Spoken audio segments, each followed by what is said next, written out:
Reverend James Lawson is just the epitome of a scholar.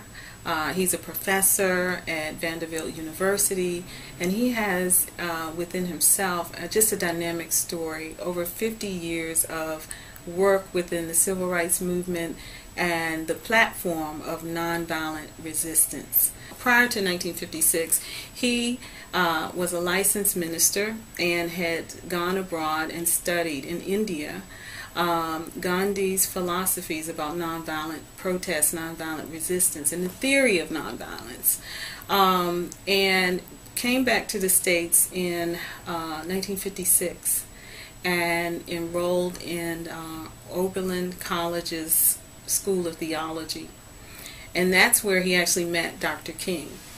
After they met, the two quickly became friends. They were really motivated around the theory and philosophy of nonviolence.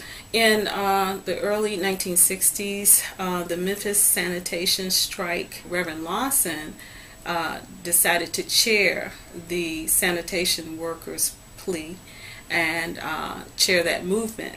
So he asked and invited, in 1968, he invited Dr. King to come to motivate the workers in the strike and to give a speech.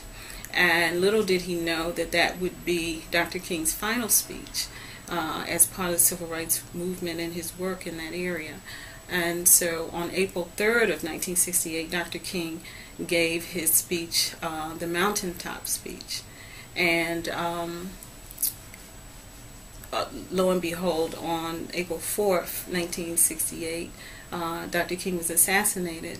But according to the research that we've done, Reverend Lawson was actually with Dr. King the day of April 4th, and we actually have a photo clip that we've embedded into the flyer that we're using for the lecture, where you see on that balcony Dr. King, along with several other men, and Reverend Lawson was right behind him in that photo, and he had left him at the hotel and then heard later on that Dr. King had actually been assassinated. He was a champion who answered that call in a way that was more special than maybe the next person. But I think even today, right here at James Madison, we have champions who are answering calls of justice in so many different ways, and each one of us has an obligation as an educator, as a worker, as an administrator, as a staff member in higher education, to expand the minds of the next generation who's going to be out in society making decisions, politicians, physicians, whatever your field is.